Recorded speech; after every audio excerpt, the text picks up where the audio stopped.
Hi, everybody. Welcome back to HR. Are you listening? And this is season 2, which is super exciting. If you don't know, my name is Marta Fernandez. I'm an HR generalist and the host of this podcast. So, welcome, welcome. Today, we have an amazing guest, a dear friend of mine. His name is Giancarlo Fontanini. How are you, I'm Giancarlos? good. How are you? I'm good. I'm good. Thank you so much for accepting my invitation Sure. to come and talk to us in HR. Are you listening? I know that we have a previous conversation.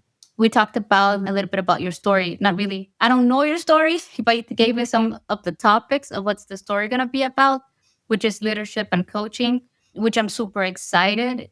And can you please, before anything else, before we move forward, can you please introduce yourself? Who are you, Giancarlos, to the For audience? sure. So yeah, first of all, I am a little nervous for first podcast, and I hate the sound of my own voice. That's gonna be interesting once the episode goes live.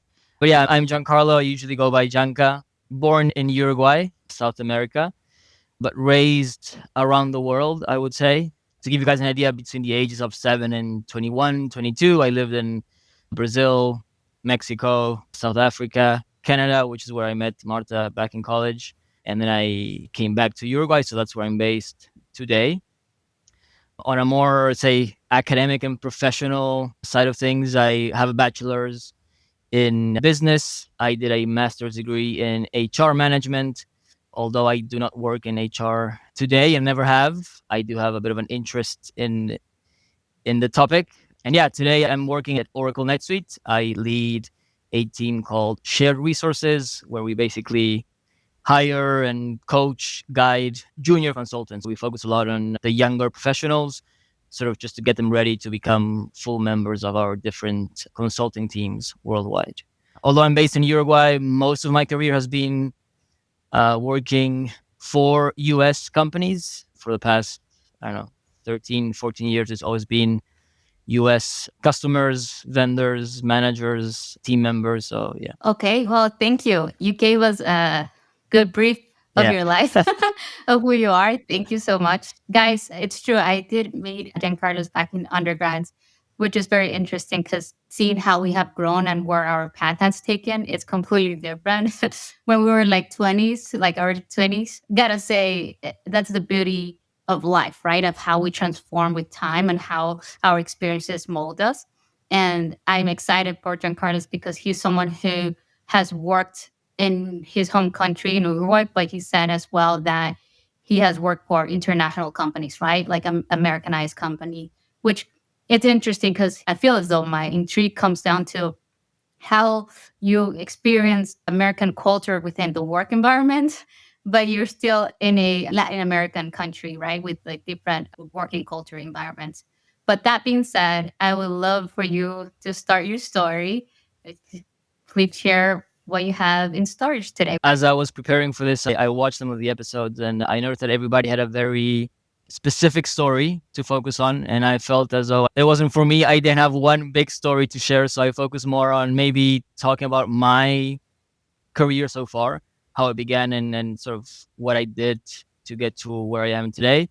And then maybe get some like smaller stories or topics or learning opportunities for everybody. And like Marta, like you mentioned at the beginning, right, more focused on the leadership side of things and mentoring and coaching, which I think has been an important piece of my career so far. So to give everybody some context, I've worked at 2 companies only, which is probably unusual nowadays. So I was a first company for about 5 years, and I've been at my current company for I was for 7 years with the first one and over 5 years with my current company. I think it's probably one of the learnings I want to share today. It's the topic of being patient with your career. A lot of people, and I see it a lot today, I work with a lot of like younger professionals, like I mentioned, and sometimes switching around is seen as the normal thing nowadays and a quick way to perhaps grow in your career. I'm more of a super of patience and grit and sticking it out for you to get to where you want. But you have to have intent and a specific goal and purpose, right? So when I first started, I started as a like very entry level job, right? I didn't know I wanted to go into leadership. I didn't know anything. I just needed a job, like most of us. And then over time, I sort of started seeing that managing a team or being a leader could be something that I was good at based on what I was seeing, what I was seeing that was lacking was probably the reason why I got into leadership at first. I probably wasn't great at it when I started. Nobody really teaches you too much about it. So you sort of learn as you go, learn by doing. So yeah, I started an entry-level job, and then over time I made little steps in the, I don't know, in the career ladder, if you want to call it, or hierarchy. And one of the funny stories is I actually got rejected the first time I applied to a internal leadership role. Lesson number one, if you fail, it's okay. You can have another chance at it, just learn from it. So there was an internal posting. I applied for it. It was to be a team leader, I remember, and within the same business unit I was part of. Yeah, different person got it. I remember I was very angry about it. I thought it was I had it in the bag, to be honest with you. I thought it was a win. I didn't get it. At the time, I was upset. I didn't really understand why I didn't get it, why the other person got it. But I had a chat with the person that made the decision. He explained it to me. And I always tell the story because over time, I understood why I wasn't the one that was chosen. It actually made sense. May I ask what was the reason? They were mostly looking for somebody who had a previous experience leading teams, right? And at the time, I was like, well, why do you need, like, for this specific time, why do you need that? Like, I know everybody in the team. I work in the team. I know the processes. I know what we do day to day. So it should be pretty seamless. But yeah, the other person had some previous experience leading teams before, and I think that's why he got it in the first place. That person is now one of my best friends, actually, so it's a pretty cool story. But anyways, it worked out for him and for myself. Like I said, over time, I understood why it wasn't the time for me, right? But it just gave me a little bit more perspective and an idea of what I had to work on to get there. It also builds a little bit of resilience, not getting everything when you want it at the first time of trying. Less than a year after that, similar situation came about, a similar role. I applied once again, and that's when I actually got the role. So that was sort of my first taste of leading a team. And maybe I was like 20, 24. I was pretty young. After a couple of years, I knew that's sort of where I wanted to go with my career and sort of try to focus on that. Like I said, I didn't get it right the first time. I'm sure I've made many mistakes, which I will share probably today in a few minutes. I want to stop very quickly because I want to just kind of acknowledge two things. First and foremost, the ambitious that you have. So a lot of times when we talk about ambition, people feel like it's a negative connotation when you say ambitious. A lot of times I say I'm a very ambitious person. I like HR. I love my passion. I love my profession. And so when I say I'm an ambitious person, people might see it negatively, but not necessarily. I see it as a intrinsic motivation for me to grow in my career and my profession. But I want to also point out that the fact that you went and you try to have a conversation with the hiring manager for that first position when you got rejected and they give you some sort of feedback plays a big factor. Not everybody gets a feedback. And so I want to ask you, do you have constantly feedback when you try something during that process, when you try to reapply to the second time? Or did you just like, okay, this person has this, you did like compare and contrast. I don't have this person has that, I'm going to work on what he has. Or it was more intentional where you got the feedback from other managers or leaders to help you get where you wanted to go. How was that little process? I definitely made a case of seeking feedback immediately or pretty soon after I got the news that I didn't get the job, because I thought it was important to understand why. And after that feedback, I felt that it's more of a matter of time. Let's just keep doing what you're doing. You're not doing anything wrong. You're not lacking anything in a massive way. It's just, I think what I was lacking was just experience, right? And I cannot get the leadership experience until I actually get a leadership role. But what you can do is keep talking to people, keep building relationships internally, keep looking for little projects that give you visibility. So those are the things that I sort of was told and the feedback I received from different people, right? Starting from the hiring manager at the time and then others. So it was more about just keep doing what you're doing, try to gain visibility through other projects. And like I said at the beginning, be patient. Sometimes you just got to be patient I'm a believer that things happen for a reason at times. I look at it now, like 14 years later or whatever, and it makes sense. It worked out pretty nicely for me. Did you know what leadership meant? So, like, No. there's a difference between this position or this title looks appealing, or you have an idea what it means to be in a leadership role, or or in that category. Did you really knew what it meant to be a leader, or what it really means to be in a real leadership role? I mean, I thought I knew back then, but I obviously didn't know. You realize pretty quickly. Like back then, my thought of leadership or leading a team was more of, hey, you gotta be the person that knows everything, has all of the answers, and very like operational minded and very like process focused, which is part of leadership, right? And managing teams. But no, I learned very quickly that what I thought leadership was, it was a very small percentage of what it really is, and probably not even the most important thing, right? So I still don't have all of the answers, and I stopped trying to have all of the answers a long time ago. I think it's better for me and for the team to let the team have the answers. They know the day-to-day stuff way better than me, probably, right? And I try to focus more on, and it's just very personal, right? I'm not saying that everybody has to treat leadership the same way, but I try to focus more on the person, the well-being, making sure they have everything they need to be able to do what they do best, because they probably do it way better than me. And I just focus more on the strategy, the vision, and just making sure that they have what they need and we're going to the right place, right? I think leadership is a lot more about giving the vision, just drawing the path, right? And walking with the team in that path and making sure they have what they need. It's not so much about being on the nitty-gritty every single day and knowing everything and giving all the answers. Right. Over time, right, I kept sort of growing in those roles. I started leading a very small team, like 3 to 4 people, I think, at the time, and then kept going to like larger and larger teams. And one of the things that I always found very useful was having mentors, right, and seeking guidance and mentoring. So yeah, I think one of the lessons to everybody is have a mentor, look for, or mentors. It doesn't have to be only one, right? People sometimes think that you have one mentor only forever and ever, and that's not the case. I think mentoring can take different shapes and forms. You can have like maybe like a one-time mentoring experience with a specific person for a specific topic or question, and that's it. Or you can have somebody which is like maybe like a more long-term relationship with some recurring meetings where you discuss what's going on, what you need. Or it can sometimes be a friend or a family member, right? Like maybe that understands what you're going through, right? So in my case, I think it was a mix of everything. My dad, I think he's one of those like day-to-day mentors for me, because he also comes from like a corporate background. Most of his career was in the corporate world as well. And he led several teams, right? So a lot of the time is what I'm going through, what I need, he's probably gone through that already. He's somebody that I can always ask something, get his opinion on, I need to make this decision or this happened, what do you recommend? How would you act? Did it ever happen to you? That's more of an ad hoc mentorship kind of thing, right? I reach out when I need to because I know that his experience matches in what I experience a lot of the time. Can I ask, what is mentorship?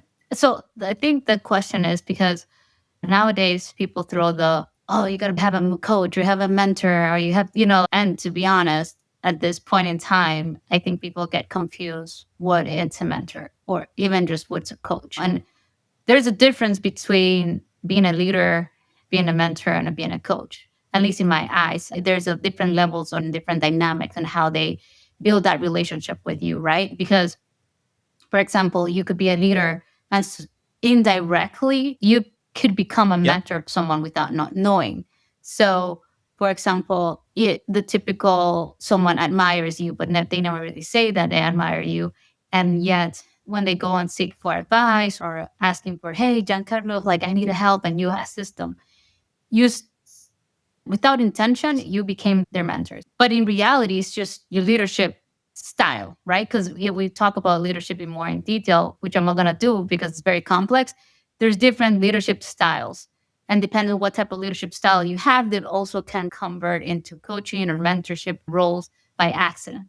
So can you explain to the audience what is mentorship for you? Yeah, for me, I was going to say, I'll explain what I think mentoring is. I don't think I can confirm it 100%. Yeah, to me, mentoring is first, it is a process where the the mentee, so the person being mentored, I'm going to call it mentee, I'm not sure if that's correct or not, but That's correct.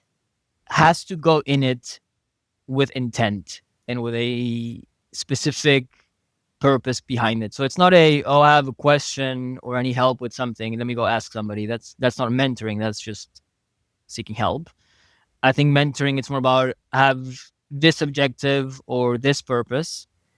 Here's my plan, right? Here are my questions as part of that plan and how we're going to take it forward, right? It's more of a relationship where there's a specific plan and purpose and objective behind it. It's not just a random one-on-one meeting. I think that's the first difference between just being a leader and mentoring. And then on the other side, being a mentor, I don't think it's about giving the answers. It's about trying to get the other person to get to their own answer in a way. It's about listening, yes, providing advice based on your experience, what you've gone through, but it's also getting to know the mentee. Because if you don't know that person and their personality, what they want, how they work, it's tough to give advice, right? So I think it's more about getting to know them first, listening, and trying to get them to find their own way, their own answer, instead of just telling them what to do, right? I don't think a mentor has to tell you what to do. It's just I'm here to listen to you and guide you, and then you'll find the way, right? I think that's what mentoring is for me. Yeah. So just very quickly, because you have worked on like leadership roles, right, for a long period of time now, what is the skill sets that a mentor might have different than a leader, like a leader person who's in a leadership role? Do you have an idea, like if there's a particular difference in skill sets? Just That's a wondering. good question. I haven't thought about that. I think the main one might be that of just letting the person find their own answer in a way. I think in leadership, like if we go into the day-to-day of work, sometimes results, a mandate that you need, quick decisions and things need to get done. And sometimes you just need the answer and here we go, do it, let's do it and let's go for it. I think mentoring is more of a long-term and patience game, and leadership ideally can also be more of a long-term relationship, but sometimes the day-to-day craziness makes us think in the short term. So yeah, I mean, it's a good question. I haven't thought about it too much, to be honest, but I think that might be it. No, that's Yeah. fair. That's good. It's a different relationship, Yeah. right? Because if you look at the leadership role, it's daily basis, short terms, quick interactions versus a mentor. It seems like you have to build it with time. And you mentioned that one of the importance to be a successful mentor and mentee is to know each other as a person. It goes to a interpersonal relationship where you really have to have deeper conversations to, I guess, able to assist or guide. Yeah, I mean, I don't and know. with a mentor, you might be meeting, like, I don't know, like maybe once every 3 months, 6 months, like, I don't know. It Yeah. depends, right? So it's not like a everyday thing where in leading a team, you're going to be there more frequently, right? So mentoring is, I think, more very long-term. Okay. So go ahead. So yeah, I think mentoring obviously a big piece of my growth. I've had a few different mentors. I would say, I think obviously I mentioned my dad more for ad hoc things. The hiring manager who rejected me originally over time became something like a mentor, became my manager, and we worked for a long time together. So he's always been somebody that I trust a lot and still keep in touch with. And then yeah, back in my previous company, I had another mentor who I went for him to try to establish a mentoring relationship. It wasn't a very long-term thing, but we met a couple times, more than a couple times, but a few times, just to discuss some very specific things that I needed. One of the lessons that this person gave me that I still try to follow today is whenever you're looking for a change, for a big change, or for that next step in your career, look for the projects or the tasks or the challenges that nobody else wants or that nobody else is brave enough to ask for, right? If you see that there's a project that nobody wants, it's a difficult one with maybe, I don't know, very high expectations, it looks like an impossible task, go for it. Put your hand up, ask for it. That is the best way to get noticed, most likely, right? So that's something that this mentor told me back then, which works, right? It's worked, and I still try to follow it up until this day. Like my current role, I think I accepted it with that advice in mind. I was very comfortable in the role that I was. I could have stayed there without any issues and still be comfortable. But the chance to lead this current team came about, and I was like, well, this is one of the things that takes you out of your comfort zone and can get people to say, oh, I didn't know this guy, see what he's achieving or how he's built this program or whatever, right? So yeah, it's one of the lessons that I still try to follow. And the other lesson that I continue to follow, and it ties a lot with the leadership and my leadership style, is don't be afraid to get personal with your team at work and build friendships, right? Or at least don't avoid friendships. You don't have to be friends with everybody, but don't avoid building those relationships and making connections and getting a little bit more personal with your team, right? When I began leading my first team, I was quite the opposite, right? I don't know why. I just came in with the mind that, the bigger the gap with your team and the less relationship you have, it's going to be easier when the difficult conversations get to us and we need to make tough decisions. So, don't become friends, or you have to sort of build up a wall so you can. May I Yeah. interrupt here because maybe it has to do with your culture. So the Latin culture, I'm gonna mix here a little bit of your story because that particular point that you're mentioning about how you start your leadership roles and how you view leadership and how you should be, what type of leadership style you adopt, right? I think subconsciously you went to a mindset of very Latin style. In Latin countries, they try to create the big gap between leadership roles and employees and your subordinates versus, you into a point where they're like, you don't want to mingle with these people or you don't want to create strong bonds because it's viewed as when you need to, how Giancarlo said, make a hard decision, you're not going to be able to do so.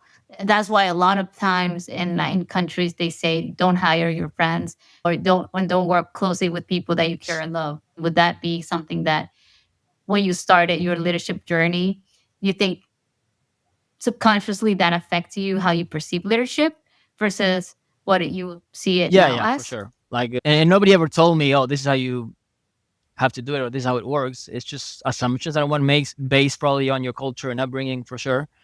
For sure, when I started, I was like, I need to sort of build this wall and keep a distance, right? And then I quickly found that that's BS. I don't know if I can swear in the podcast or not, but it doesn't work. You I can, can. you Okay. can. So yeah, it's bullshit. It doesn't work, right? I found that, see, I started leading that team but I came from an individual contributor role. So I was already part of the team. And all of a sudden I was given the role of leading that team, right? So I had friends in the team or good relationships with people in the team, right? It's tough to just all of a sudden build a wall, and it was useless. I found that having tough conversations with the people I had better relationships with was way easier than with people that I didn't really know too much about, right? So again, I'm not saying you have to be friends with everybody in your team and friends with everybody at work. Real life doesn't work that way. But yeah, just don't avoid building those relationships. Don't avoid creating friendships. This is something that I always say at work. It's like, I don't need to be liked all the time. That's something that I straight up say to people. Like when I'm working, I'm like, I'm okay that you don't like me today, or I'm okay that you don't like me tomorrow. I'm not here to be likable.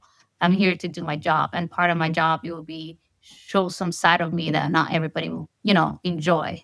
And I hold myself accountable with that aspect. And because you said right now that when you went to the mentorship role at the beginning, your first mentorship role, you had these were my team members. Now I'm their boss, basically, Yeah. or now I'm the leader.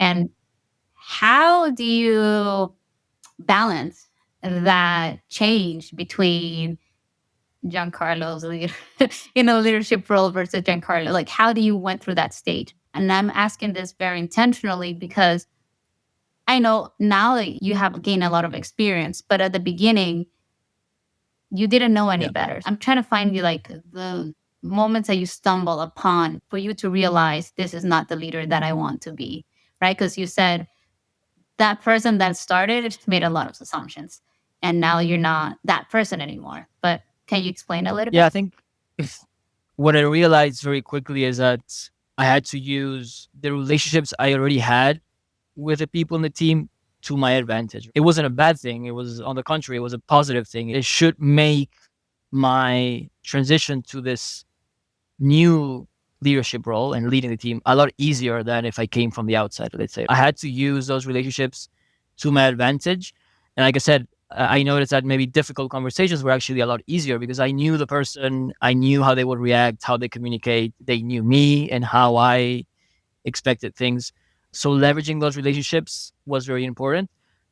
But I also quickly learned that being a leader or a manager or a boss, call it whatever you want, can be very lonely at times. To be a leader, you have to be very comfortable being lonely. I don't know if that's a little bit sad, but you're going to find yourself making decisions that people won't understand, decisions that they don't really have to understand sometimes, right? Because you have a much larger view of what's going on. You have access to other information.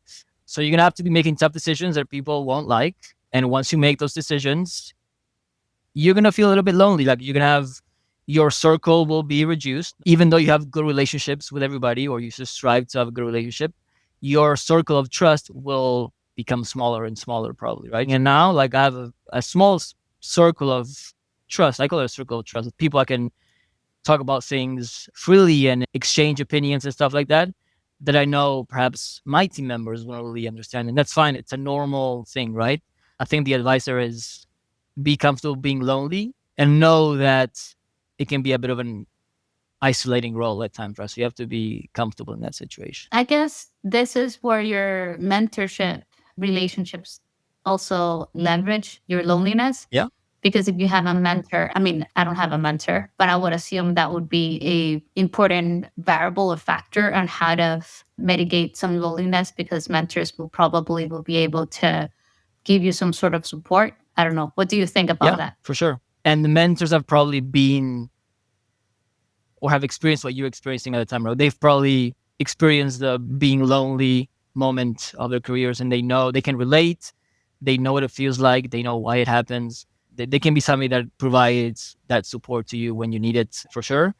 I think what also helps in those times is other leaders in the company, right? Your circle will probably shift to other managers, other leaders in the company. So I think you can leverage them as well and help each other out in those moments. Yeah. So then what happened? So we're in that stage now. I guess what happened with your leadership roles? Then I got sick of it and I quit, basically. So after, I mean, if we want to cut it short, that's pretty much what happened at my previous company. Wait, can you explain what you mean? You got sick of it. Can you explain that? Yeah, I was burnt out. So not of leadership. I was burnt out in my role at the time and the company I was at the time, which, by the way, I nothing bad to say about the company. It was a great place for me and I learned a million things. Like, it's insane the amount of things I learned at my previous company, but it got to a point where I just wasn't enjoying it. I was burned out. There were a lot of changes going on and I was like, you know what, I would say I was hanging in there for about a year or so, which is too long if you ask me. But yeah, I decided to quit. I didn't even have another offer on the table. I was like, I need to get out. So that's what I did. And the bad choice that I made was the timing, because I quit. My last day was January 2020, which was right before COVID. It was an interesting time. I probably drove my wife nuts, but she was a superwoman. I was unemployed for about 6 months.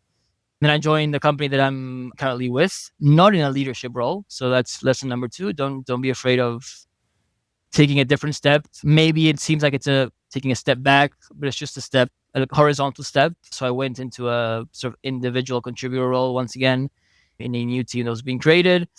Yeah, over time, I became a manager in that same team. Sort of history repeated itself in a way, right? I started as an individual contributor, then became a manager. I mean, your story is beautiful, but there's a couple of things that I want for our audience and for myself to understand better. So it seems that you are someone that plans ahead. Yes, too much. That you do this with intention. Yeah. I'm saying, like, in a kind of clarify, I want to understand a little bit who was Giancarlo all this time. Because if you tell me and where I'm at with my career path, it's been like a roller coaster. Like, just to have an idea, my relationship on how I view mentorship, I remember younger, when I was 20, actually your age, people be asking me, Marta, what do you want? Like, you have all this stuff. I see you this, you get a mentor. And I'm like, I don't even know what I want. Like, I cannot go and build or create a mentorship relationship with someone when I don't even know what I want. So I had been more of risk taker, go with the flow, what I feels, gut feeling vibes, which is totally opposite of you. And so I want to go back very quickly and kind of start addressing those little things of who was Giancarlo and how you handled those things, right? It seems that you were so intentional at the moment that you said, I want to get this role, and you did not get that role, and that pushes you to be extra intentional. So would you say you're someone that plans your career? What was your process for you to be where you're at right now? I am somebody that plans everything in life, not just my career. So some might say that it's good quality and sometimes a very bad quality. But yeah, I plan a lot. I am not a big risk taker. I admit that. I don't know if it's planning, but at least an idea of where I want to get to, right?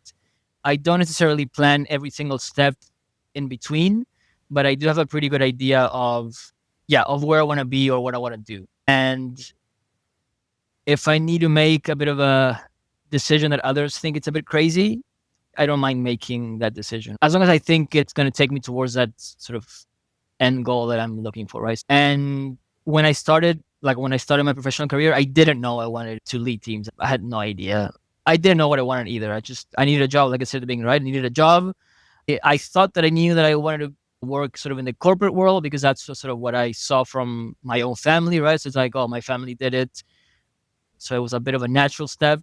So that's why I went into the corporate world. Thankfully, I do enjoy it. I like it worked well, but I didn't know what type of role I wanted when I joined.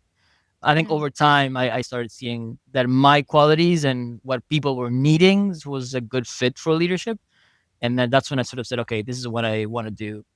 I have a particular question about HR because so corporate companies depends on the corporate company. There are companies that have career development Mhm. departments, very specific, that they work with the leaders, managers to help people like you, Giancarlos, who wants to go to point A to point B, and they sit down and they create like an actual plan for which is this doesn't happen often, but is supposed to happen in these places where you have the career development structure.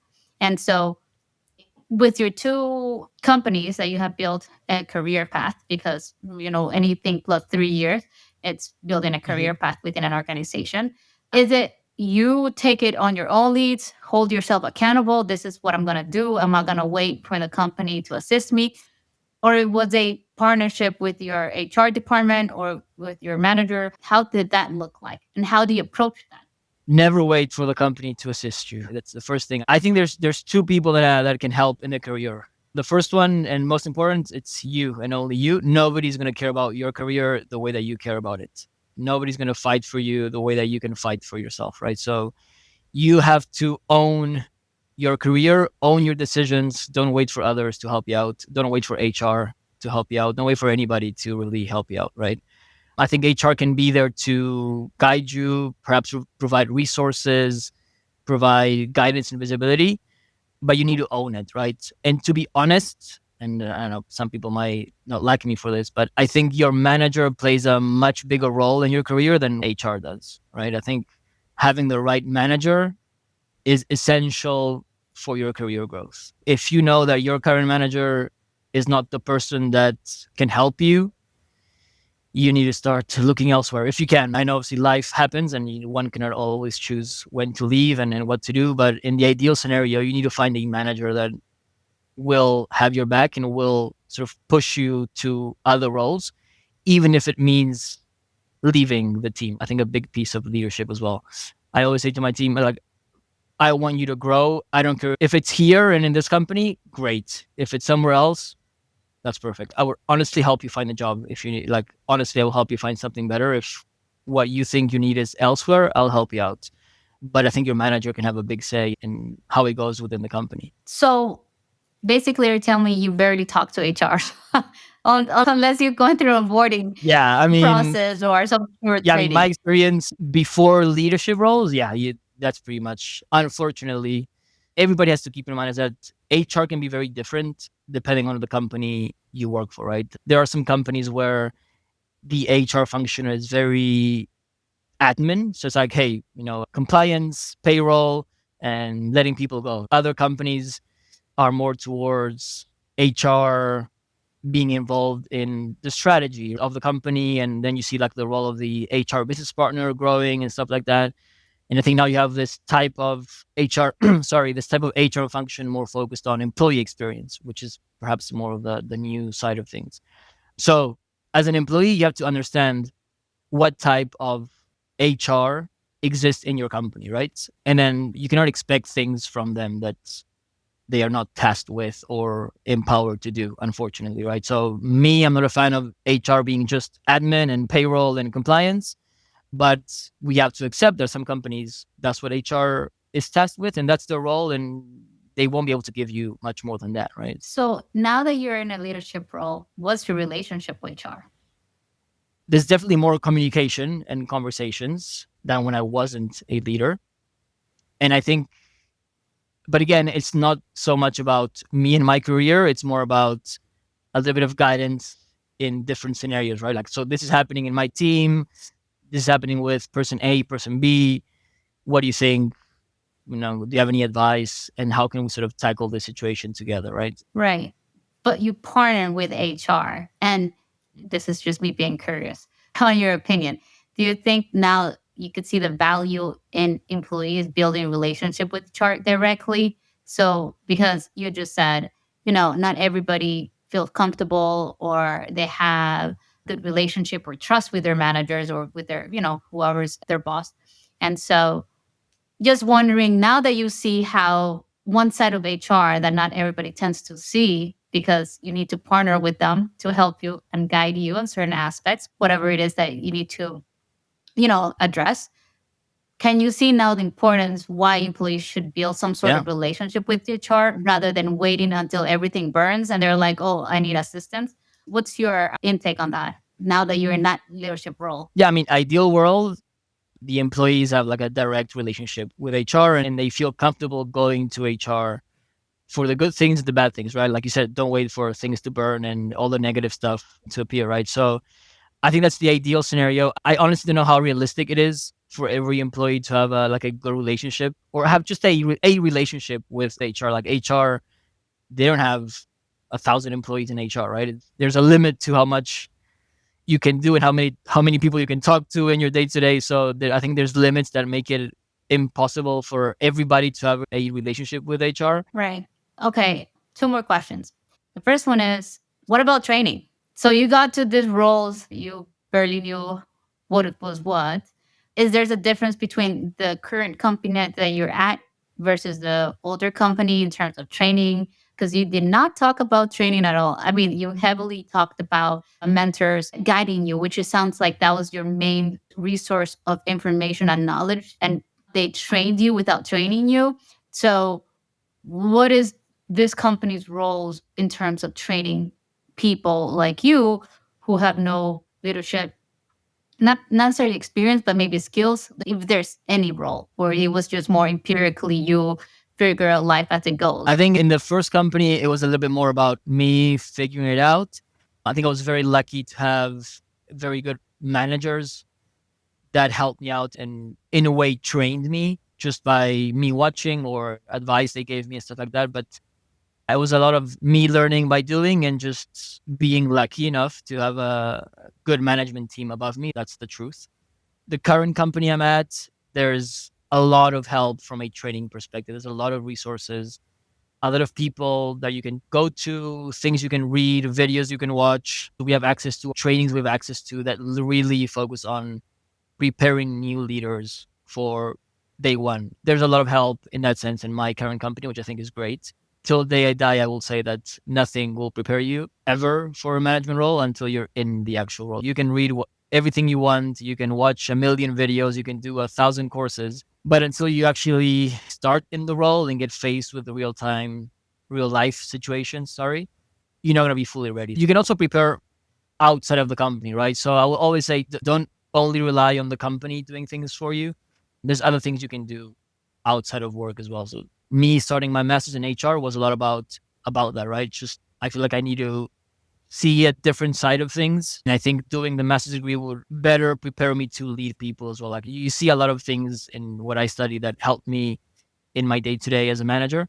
So you can also prepare outside of work, not only at work. So I had a recent conversation with someone. They said you could be a manager, but doesn't mean that you lead.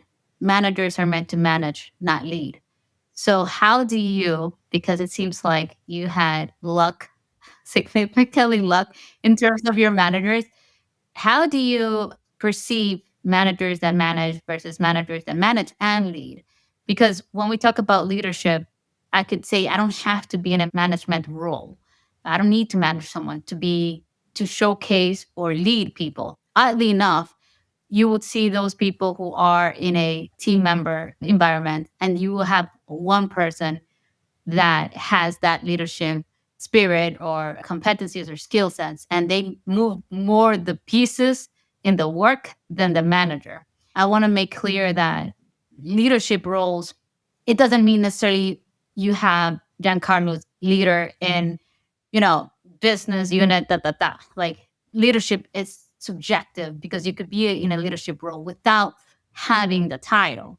And I thought I want to clarify that earlier when we're talking about leadership. Is it just the title itself that you actually manage someone? And what do you think about that idea that managers manage, they don't necessarily lead? What's your intake Yeah, and I take? agree. I think you can be a manager. You can be a very good manager and not be a leader. I do agree with that. Because if you are hitting your results, you're hitting your KPIs, people follow processes, and everything is smooth as far as results, you're probably doing a good job managing your team, right? All of the pieces are clicking, everybody's in the role that they need to be. I think that's management, right? Making sure everything is organized, clicking, hitting the numbers, and everybody's doing what they got to do. So that's managing. I think the big difference with leadership is, to me, leaders are the people that will help others grow. You have the side that obviously sets the vision and the mission and sort of the path. But to me, the leader is helping others grow. And actually, I get satisfaction from seeing people grow and leave my team. Like my role is actually to get them out of the team, which is a bit weird. But I need to prepare them well enough so that they can leave my team, graduate, and go to a full-time consulting role within the company. I think for you to be a good leader, you want to see other people grow. If you're not trying to get your people to grow and improve, be it in the team or elsewhere, you're probably not doing your job as a leader. So I think that's probably the main difference. For you personally, what is your challenge or one thing that challenges you to be a good leader? Or where you feel like, oh, this one was hard for me. Like this one personally, I struggle with. I think good leaders, I think they have to be decision makers, have to be very comfortable making decisions. A lot of the time with little information or with not all of the information you would like to have before making a decision. And that's probably the area I struggle with the most. And I think it ties back to what we said. I like to plan things a lot, which means I like to have all of the information and all of the numbers before I make a decision. And in real life, you don't have time to get all of the information you want and all of the numbers. That's a side of the role that for me, it's difficult. I try to improve it. Hopefully I'm improving it. But yeah, you have to be comfortable making decisions on the go. Then you have to convince the team that's the right decision and go for it, right? So that to me sometimes is a bit of a challenge. And I think other competencies that are important as leaders is, I think, the empathy side of things. Active listening is key, learning how to listen to people, how to communicate with people. Yeah, I think anything related to emotional intelligence is what a good leader needs. I think the list can be endless. One thing I would add as well, maybe it's not really a competency, but it's being like the internal politics in the corporate world. It exists. It is what it is, right? You need to know how to navigate that world, and you need to be well connected inside the company. I think your role as a leader is to connect them to first know what they want, and then try to connect them to the opportunities within the company that could help them. And to do that, you need to be well connected. You need to understand how the company functions internally. I think that's a big piece of being a leader. Yeah. Yeah. Yeah. I mean, I think you brought a lot of insight. We talk a lot about leadership role, and I think that your story, in the superficial level, sounds very nice journey overall. Like it's not that bumpy, But I do want to point out to the audience that there's a few things that I particularly took away from this few stories that you said. That you were very lucky to have managers who knew how to lead. And that's what I was talking about, managers that manage, not necessarily lead.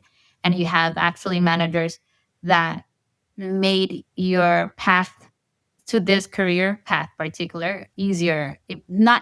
It's not easier, but more intentional or more comfortable. Leadership roles or any sort of career path that builds a skill set of leadership, it's very hard because you really have to be very emotional intelligent and very self-aware of who you are and what type of person you are.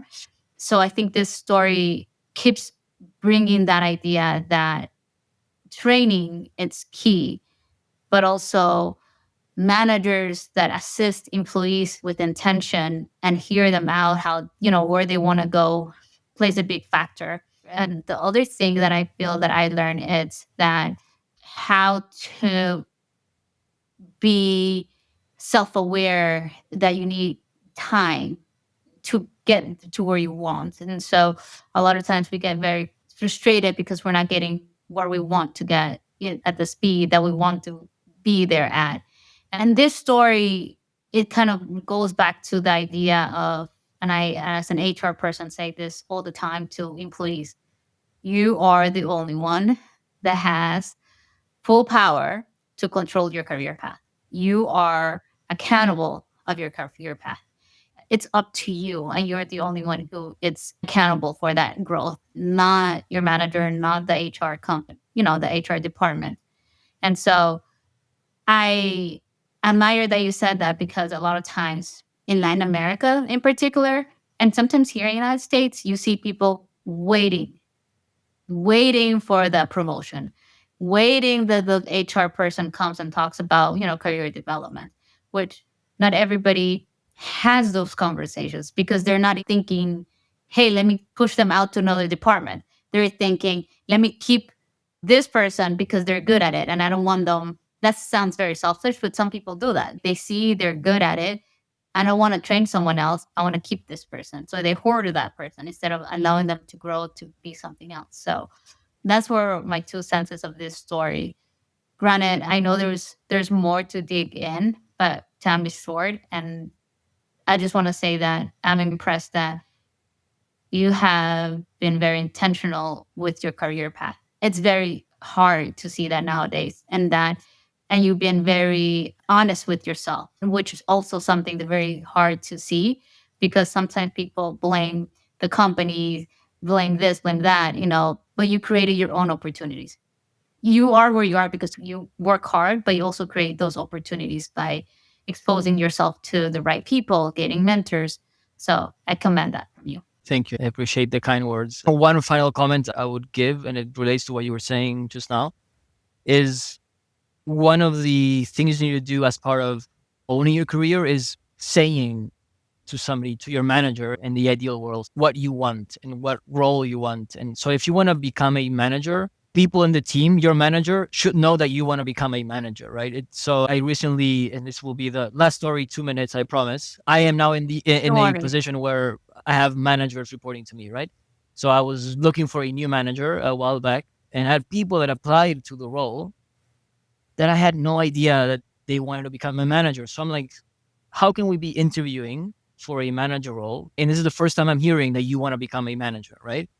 So when you apply to become, let's say, a manager or any leadership role, it shouldn't be a surprise to the people that are hiring for that role, because you should have mentioned it earlier. You should be working towards that earlier. You should be preparing way before that. And part of preparing is making sure the people making decisions know this is part of your path or something that you want, right? I always say, if I'm in an interview with you for a manager role and I'm only hearing about this now for the first time, you're probably not getting the role, because you need to be preparing before that, right? And working with me towards it. But I'm going to be the devil's advocate here. I love it. Because I cannot disagree. So here's the thing. I don't think a lot of people have the verbal communication empowerment to do so. Okay, I need to go back because there is a time where I have seen people, they give a shot to someone, right? So I see you, Giancarlo, and I'm like, okay, Giancarlo has all these skill sets. Let me prepare him for a manager role. I talk to you and you're like, okay, sure. And then there's someone else there who is also interested, but personality wise, they're more introverted. They have a harder time to be empowered, but they do a lot. And like outside, it doesn't look that they're doing much, but internally with the team and how they handle things, and this is the part where you have to be very like mindful.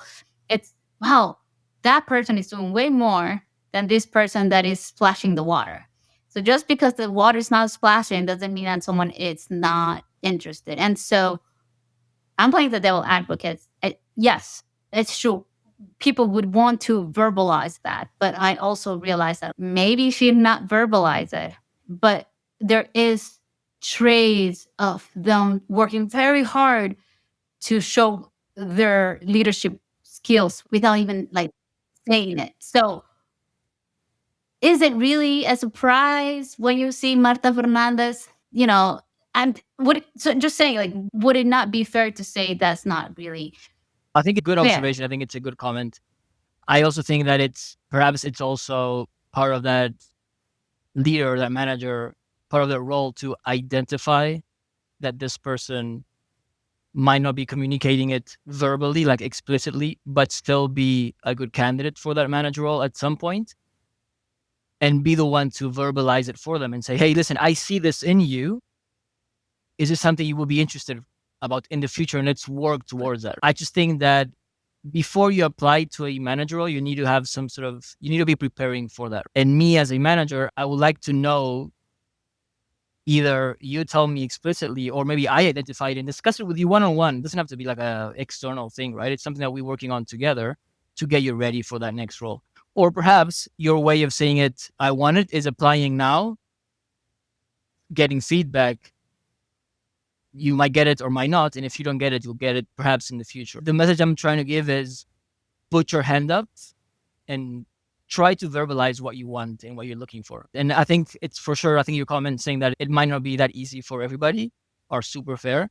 But me, like on the manager side of things, can be difficult sometimes, right? To know where you want to go or what you need if you're not really verbalizing it with me at some point, one-on-one. But for me to help you, I need to know where you want to go. I agree with that statement. I agree with your Carlos statement. but I do want but I do want to point out though, because verbalizing a job role or romanticizing a job role based on a title without understanding what really encompasses or embodies might be leading the manager in false. Does that make sense? Yeah. I think it makes 100% of sense. I think it's, again, maybe you verbalize it and then I'm going to be the one saying, maybe I can talk to you about what being a manager actually is and making sure it's what you Yeah. actually want. But yeah, I sometimes think that verbalizing it somehow is the first small step that you have to make. I agree. Yeah.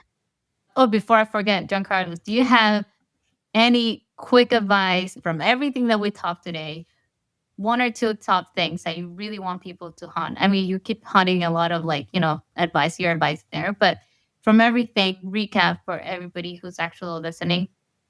This is the key takes away from my experience. I think being patient is, I think, the main one for me. I've said it quite a lot in the episode, so I apologize. But I think being patient and working with intent towards what you want, I think, are the two main things I recommend to everybody. I think those make the difference.